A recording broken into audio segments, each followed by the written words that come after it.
क्या आपको लगता है कि आप पिछले 20-30 अपने परिवार की पीढ़ियों की सबसे होशियार और प्रतिभाशाली महिला हैं? अपने परिवार की कल्पना करो, अपनी दादी नानी, परदादी, परनानी तक, पिछले 20-30 पीढ़ियों की उन महिलाओं को जो आपके खून की धमनियों में बहती हैं। क्या सचमुच तुम ही सबसे होशियार, सबसे मेहनती और प्रतिभाशाली हो?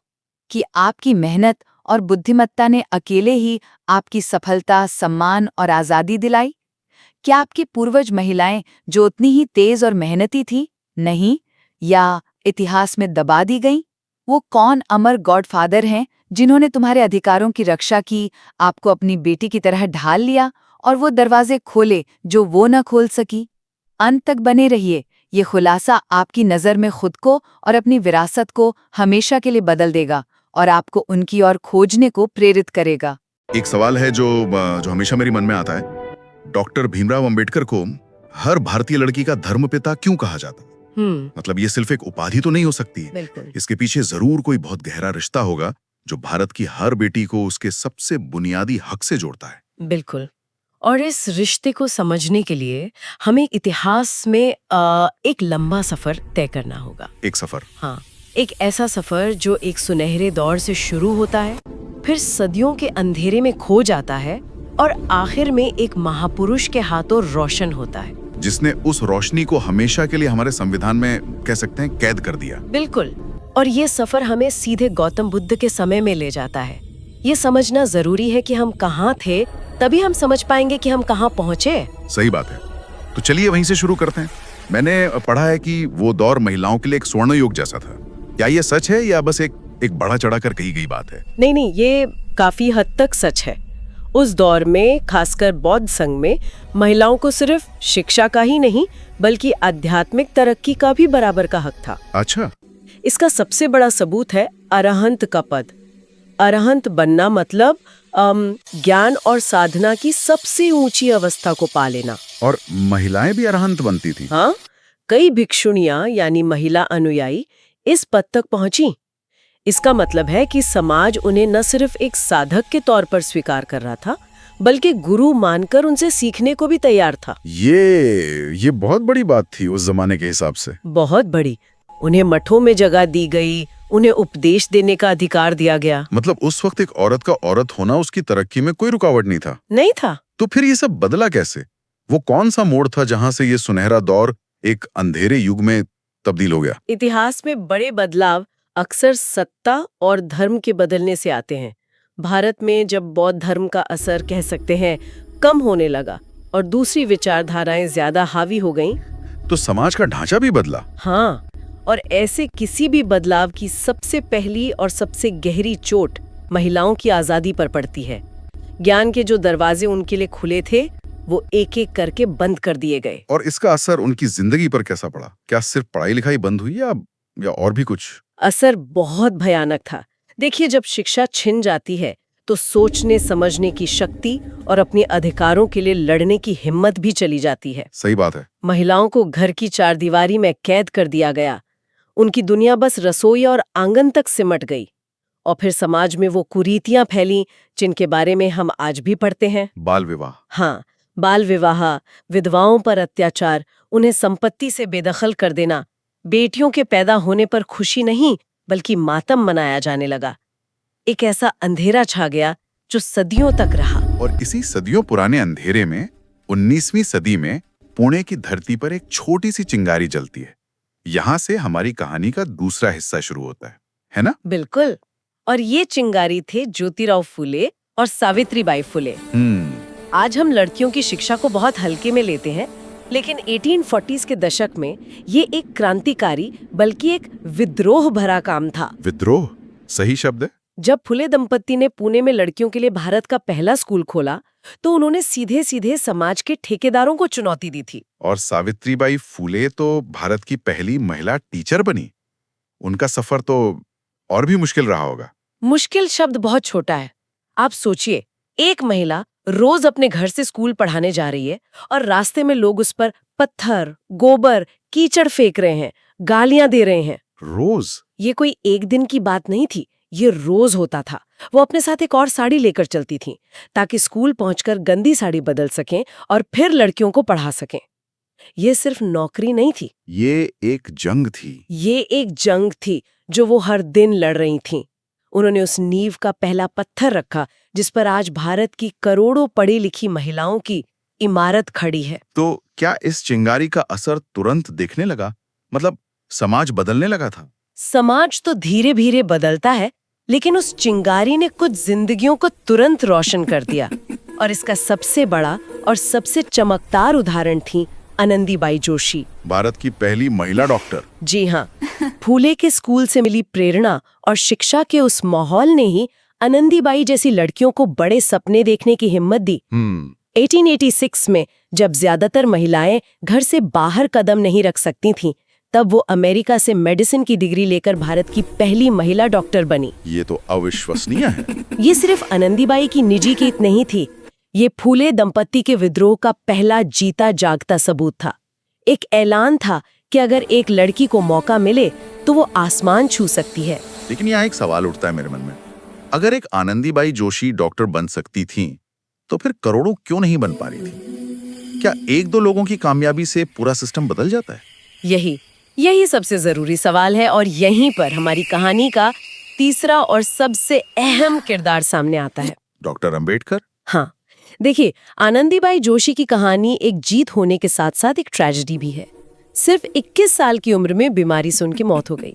उनकी कहानी ने ये तो साबित कर दिया कि भारतीय महिलाएं काबिल हैं, लेकिन ये भी साफ कर दिया कि सिर्फ एक दो लोगों की काबिलियत से समाज नहीं बदलता।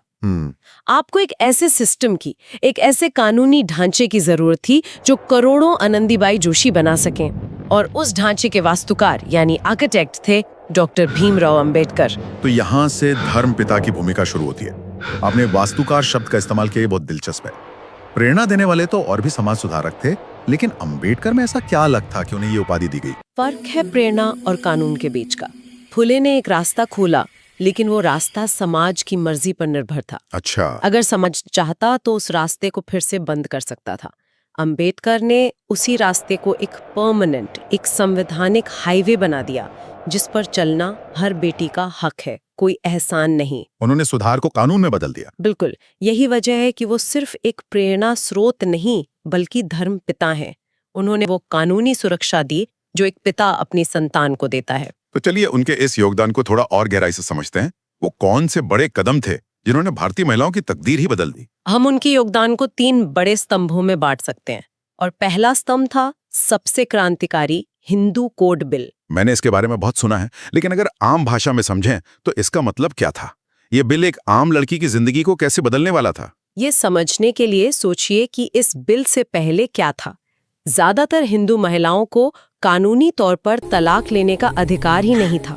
कोई अधिकार नहीं था? नहीं, पति चाहे कितने भी जुल्म करे, शादी एक ऐसा बंधन थी जिससे वो तोड़ नहीं सकती थी।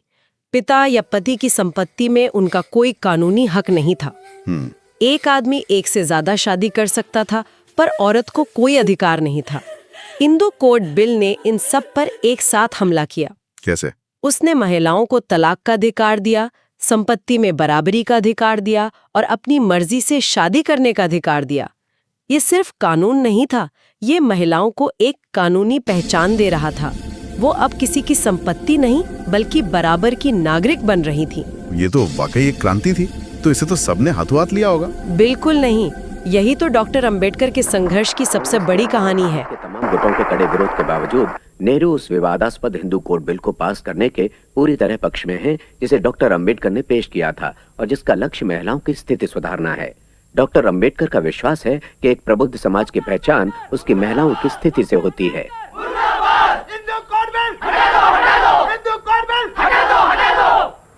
हिंदू कोड बिल अपमान है हिंदू धर्म शास्त्र का। यह एक बहुत बड़ा कलंक है हमारे रूढ़ी परंपराओं और शास्त्रों पर। डॉक्टर अंबेडकर क्या जाने हिंदू धर्म शास्त्र? क्या उन्हें संस्कृत का ज्ञान है? क्या उन्होंने वेद पढ़े हैं?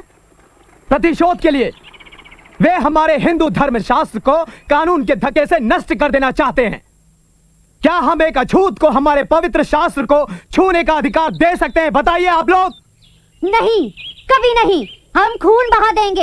एक गवार निर्लज और अछूत उन नियमों का भंग कर रहा है जो सदियों पहले भगवान श्री कृष्ण, भगवान मनु, भगवद गीता और उपनिषदों ने तय किए थे। छुओ मत हिंदू लोग, छुओ मत हिंदू लोग, अंबेडकर मुर्दाबाद, अंबेडकर मुर्दाबाद। विरोध इतना ज्यादा था कि बिल पास नहीं हो पा रहा था। और फिर और इसी बात से निराश होकर डॉक्टर अंबेडकर ने 1951 में भारत के पहले कानून मंत्री के पद से इस्तीफा दे दिया। क्या मतलब उन्होंने महिलाओं के अधिकारों के लिए अपनी कुर्सी छोड़ दी? हाँ, उनका मानना था कि अगर वो महिलाओं को उनके बुनियादी अधिकार नहीं दिला सकते तो उस पद पर रहने का कोई मतलब नहीं है। ये उनकी जिद थी, उनकी दूरदर्शिता थी कि वो जानते थे कि बिना इस कानूनी बदलाव के आजादी और समानता की सारी बातें खोखली रह जाएंगी। बाबा साहब, प्रधानमंत्री जी के कार्यालय से।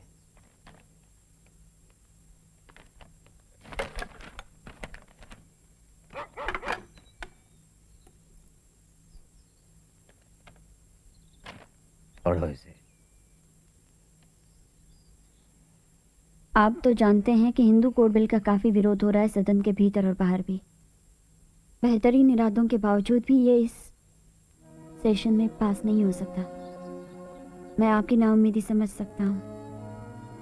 यहाँ तक कि शादी और तलाक वाले हिस्से भी आखिरकार टाल देने पड़े। मैं दुर्भाग्यपूर्ण निर्णय है ये। रत्तू, चलो डिक्टेशन लो। काफी समय से मैं मंत्री पद से इस्तीफा देने की सोच रहा था।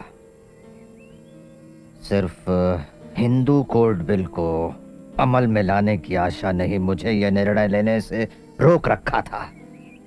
लेकिन इस बिल की मृत्यु के साथ जब विवाह और तलाक वाला हिस्सा भी खत्म कर दिया तो मुझे सदन का सदस्य बने रहने में कोई भी औचित्य नहीं दिखता। हिंदू कोड बिल इस देश में समाज सुधार के लिए उठाया गया सबसे महत्वपूर्ण कदम था। हिंदू समाज के वर्गों के बीच और स्त्री पुरुषों के बीच जो असमानता है उसे बरकरार रखकर आर्थिक सुधारों के लिए कानून पास करना हमारे संविधान का मजाक उड़ाने जैसा है और गोबर के ढेर पर महल खड़ा करने जैसा है। लेकिन बिल तो बाद में पास हुआ। हाँ, बाद में इसी बिल के हिस्से अलग अलग कानूनों के रूप में पास हुए। ये तो हुआ पहला स्तंभ। बाकी दो स्तंभ कौन से थे? दूसरा स्तंभ वो है जो हमारे संविधान की आत्मा में बसा है। अनुच्छेद 14, 15 और 16। आर्टिकल 14, 15, 16। हाँ, इन्हें बस नंबरों की तरह मत देखिए। ये हर भारतीय नागरिक, खासकर महिलाओं के लिए 3 अटूट वचन हैं। बताइए। अनुच्छेद 14 कहता है, आप कानून के सामने बराबर हैं, चाहे आप पुरुष हो या महिला। अनुच्छेद 15 कहता है, आपके लिंग, जाति या धर्म के आधार पर आपके साथ कोई भेदभाव नहीं किया जा सकता, ना किसी दुकान में, ना होटल में, ना किसी पब्लिक जगह पर। और अनुच्छेद 16 कहता है, आपको सरकारी नौकरी और तरक्की के बराबर अवसर मिलेंगे। तो हिंदू कोड बिल ने उनकी पारिवारिक जिंदगी को सुरक्षित किया और इन अनुच्छेदों ने उनकी सामाजिक और सार्वजनिक जिंदगी को। बिल्कुल, इन 3 अनुच्छेदों ने मिलकर ये पक्का कर दिया कि किसी भी लड़की का भविष्य उसके जन्म से नहीं बल्कि उसकी काबिलियत से तय होगा। ये वो कानूनी ढाल है जो उसे हर तरह के भेदभाव से बचाती है। और तीसरा स्तंभ? तीसरा स्तंभ उन महिलाओं के लिए था जो घर की दहलीज लांघ कर काम की दुनिया में कदम रख रही थीं। डॉक्टर अंबेडकर जानते थे कि सच्ची आजादी आर्थिक आजादी के बिना अधूरी है। सही बात है। उन्होंने कामकाजी महिलाओं के लिए ऐसे कानून बनाए जो उस वक्त के लिए बहुत प्रगतिशील थे, जैसे काम के घंटे तय करना, खदानों जैसी खतरनाक जगहों पर महिलाओं के काम करने पर पाबंदी लगाना और सबसे जरूरी मातृत्व अवकाश, मैटरनिटी लीव। ये तो आज भी एक बहुत बड़ा मुद्दा है। उन्होंने इसकी नींव तब रख दी थी। हाँ, और ये सिर्फ एक छुट्टी नहीं है, इसके पीछे की सोच बहुत गहरी है। ये इस बात को स्वीकार करना है कि माँ बनना एक महिला की निजी जिम्मेदारी नहीं बल्कि एक सामाजिक योगदान है। और समाज को, कंपनी को उसके इस योगदान का सम्मान करना होगा और उसे नौकरी की सुरक्षा देनी होगी। ये महिला के श्रम और उसके मातृत्व दोनों को एक साथ सम्मान देने की गारंटी है। जैसा कि डॉक्टर अंबेडकर ने खुद कहा था, मैं किसी भी समाज की तरक्की का पैमाना इस बात से मापता हूँ कि वहाँ की महिलाओं ने कितनी तरक्की की है। बिल्कुल। जब हम इन तीनों को एक साथ देखते हैं, फूले, आनंदीबाई जोशी और अंबेडकर, तो एक एक पूरी तस्वीर बनती है, एक अटूट श्रृंखला। बिल्कुल, आप इसे ऐसे समझ सकते हैं, ज्योतिबा और सावित्रीबाई फूले ने अंधेरे में शिक्षा की पहली चिंगारी जलाई। वो इस कहानी के गुरु थे। सावित्रीबाई उस चिंगारी को अपनी हिम्मत से मशाल बनाने वाली प्रेरणा थी, जिन्होंने उस रास्ते पर चलकर दिखाया। और फिर आए धर्मपिता डॉक्टर अंबेडकर, जिन्होंने उस एक मशाल से करोड़ों मशाले जलाने का इंतजाम कर दिया। सही कहा, उन्होंने उस चिंगारी को एक ऐसी संवैधानिक ज्वाला बना दिया जिसे कोई आंधी, कोई तूफान बुझा नहीं सकता। ये फर्क बहुत बड़ा है। फूले ने एक दरवाजा खोला और अंबेडकर ने ये सुनिश्चित किया कि वो दरवाजा फिर कभी बंद ना हो सके। बिल्कुल सही। फुले का सुधार सामाजिक इच्छा शक्ति पर निर्भर था, जो बदल सकती है। अंबेडकर का सुधार कानून की शक्ति पर आधारित है, जो हर किसी पर लागू होता है। यहीं एक समाज सुधारक और एक राष्ट्र निर्माता का फर्क साफ दिखता है। उन्होंने एक ऐसा कानूनी धागा बुना जिससे एक नहीं बल्कि करोड़ों लड़कियां डॉक्टर, इंजीनियर, वकील और जज बन सकें। और आज हम उस खुले दरवाजे और उस संवैधानिक हाईवे का नतीजा अपने चारों तरफ देखें। हर जगह।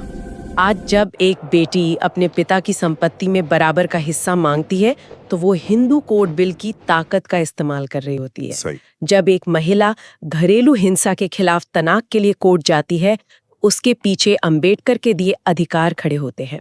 जब कोई लड़की किसी सरकारी नौकरी के लिए फॉर्म भरती है, अनुच्छेद 16 उसे बराबर का अवसर देने की गारंटी देता है। तो अब ये धर्मपिता का रिश्ता साफ समझ में आता है। ये कोई भावनात्मक उपाधि नहीं, ये एक कानूनी हकीकत है। हर वो लड़की जो स्कूल का बस्ता टांगकर घर से निकलती है, हर वो महिला जो ऑफिस में आत्मविश्वास से काम करती है, वो कहीं ना कहीं डॉक्टर अंबेडकर की ऋणी है। बिल्कुल। उनके बनाए कानून सिर्फ प्रेरणा नहीं है, वो सुरक्षा, अधिकार और आत्मविश्वास की गारंटी है। इसीलिए हम कह सकते हैं कि अगर आज करोड़ों आनंदीबाई जोशी बन पा रही हैं, तो उस क्रांति की चेन ज्योतिबा सावित्रीबाई फुले से शुरू हुई। लेकिन अंबेडकर की संविधान शक्ति ने उसे अंतहीन और अमर बना दिया। नफरत करोगे हम भी आदर भूल जाएंगे, और जो चाहते हो हम उसी पे तुल जाएंगे। प्यारा है तुम्हें स्वर्ग तो तुम शौक से जाओ, प्यारा है तुम्हें स्वर्ग तो तुम शौक से जाओ। हम भीम की औलाद हैं, स्कूल जाएंगे। हम भीम की औलाद हैं, स्कूल जाएंगे। जलवा है हमारा।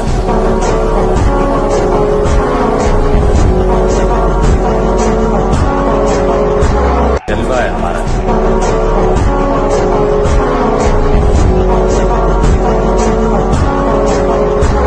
तो अंत में हमारे सुनने वालों के लिए सोचने वाली बात शायद ये है कि ये अधिकार हमें विरासत में मिले हैं, लेकिन ये हमेशा से नहीं थे।